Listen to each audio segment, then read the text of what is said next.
Magandang umaga at live mula sa Pag-asa Weather Forecasting Center.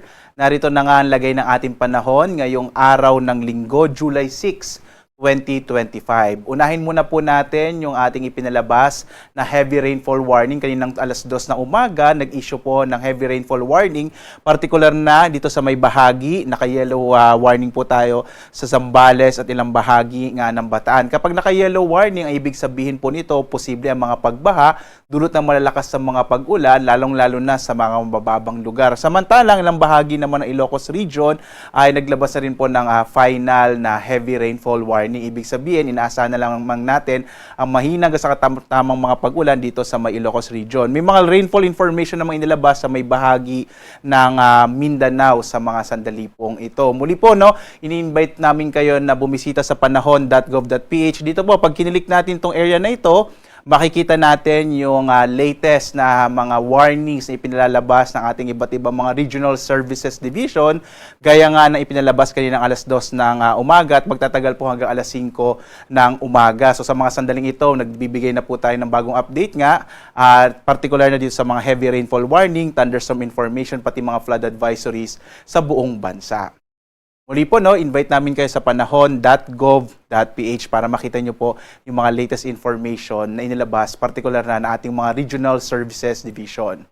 At ngayong araw nga, ito po yung ating latest satellite images, patuloy pong nakaka-apekto itong southwest monsoon o habagat, partikular na sa may kanlurang bahagi nga ng Luzon, ng Visayas at maging dito sa may Mindanao. Habang patuloy pa rin yung pagmomonitor natin sa bagyo na may local name po na bisig pero nasa labas na ito ng Philippine Area of Responsibility, ang kanyang international name ay Danas. At ito ay lumakas pa nga at sa ngayon, ang kanyang lakas ay sa 110 kilometers per hour malapit sa gitna, pagbugso na sa 135 kilometers per hour at kumikilos pa hilagang silangan patungo nito sa may bahagi nga ng Taiwan.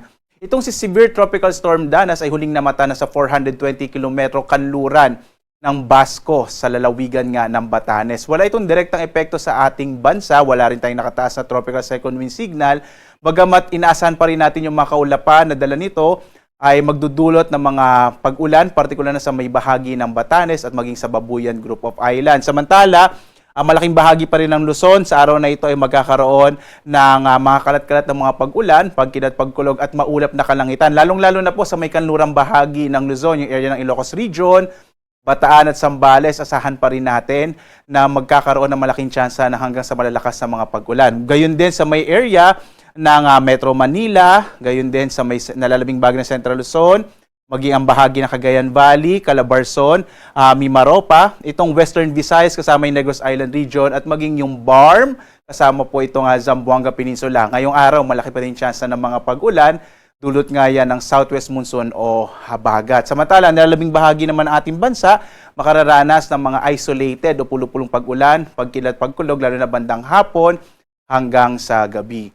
Narito nga po yung latest track ng bagyong si bising na may international name na Danas, si Severe Tropical Storm Danas. Makikita po ninyo patungo ito sa may bahagi ng Taiwan at hindi pa rin natin inaalis yung posibilidad na ito ay muling pumasok dito sa loob ng Philippine Area of Responsibility. Posible pong mamayang gabi hanggang bukas ng madaling araw pero mabilis na lamang ito. Makikita rin natin na posible pang lumakas si Severe Tropical Storm Danas at maging isang ganap na typhoon, ma-reach niya po yung typhoon category.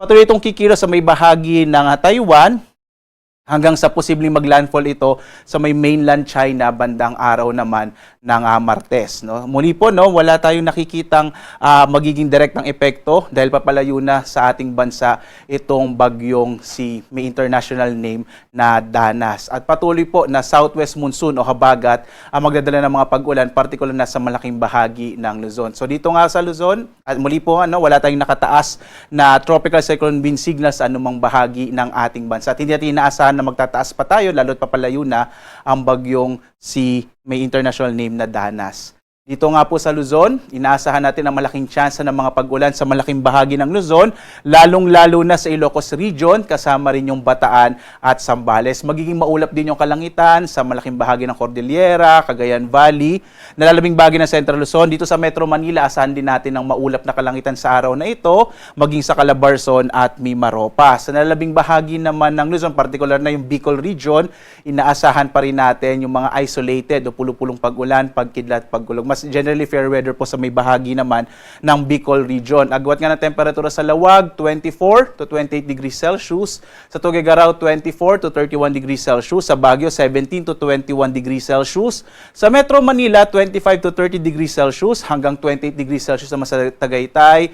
Habang sa Legazpi, 26 to 32 degrees Celsius. Sa Puerto Princesa, 25 to 32 degrees Celsius.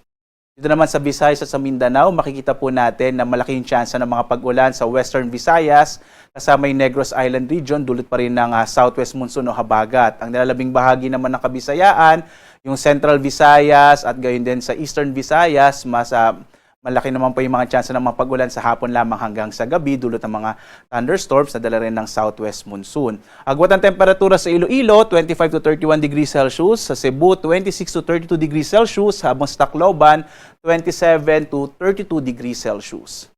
Ang kanlurang bahagi din po ng Mindanao ay makararanas ng maulap na kalangitan na may mga kalat-kalat na mga pag-ulan na dulot ng hanging habagat. Partikular nga itong area ng Zamboanga Peninsula at Barm. Ang nilalabing bahagi naman ng Mindanao makararanas ng mga isolated o pulupulong pag-ulan, pagkidlat, pagkulog.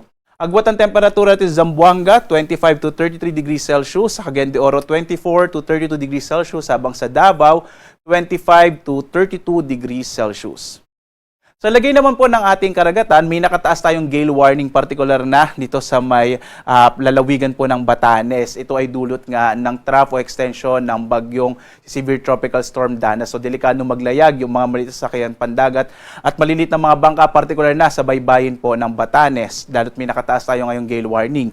Ang ibang bahagi pa ng ating bansa ay magkakaroon ng ang kalagayan po ng karagatan ay mula katamtaman hanggang sa kung minsan ay maalong karagatan, partikular na dito sa may kanlurang bahagi ng Luzon, habang banayad hanggang sa katamtaman naman ang magiging lagay ng karagatan sa iba pang bahagi ng ating bansa. So mag-ingat pa rin po, bagamat itong ang nalalabing bahagi ng ating bansa ay banayad hanggang sa katamtaman, posible pa rin yung biglang maalong karagatan, lalong-lalo na kapag meron po tayong mga thunderstorms.